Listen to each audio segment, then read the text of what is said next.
Breaking news చూస్తున్న ముఖ్యమంత్రి నారా చంద్రబాబు నాయుడు అధ్యక్షతన రాష్ట్ర స్థాయి పెట్టుబడుల ప్రోత్సాహక మండలి ఎస్ఐపిబి సమావేశం జరగనుంది. అమరావతిలోని సచివాలయంలో ముఖ్యమంత్రి చంద్రబాబు నాయుడు అధ్యక్షతన జరిగిన ఈ సమావేశంలో రాష్ట్రానికి రాబోయే భారీ పెట్టుబడులపై కీలక నిర్ణయాలు తీసుకోనున్నారు. పారిశ్రామిక అభివృద్ధి ద్వారా రాష్ట్ర ఆర్థిక వ్యవస్థను బలోపేతం చేయటమే లక్ష్యంగా ఈ భేటీ జరగనున్నట్లు సమాచారం.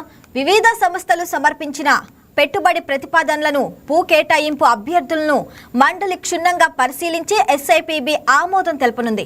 రాష్ట్రంలో ఉపాధి అవకాశాలను పెంచే సామర్థ్యం ఉన్న ప్రాజెక్టులకు ప్రాధాన్యతను ఇస్తూ ఎస్ఐపిబి గ్రీన్ సిగ్నల్ ఇవ్వనుంది.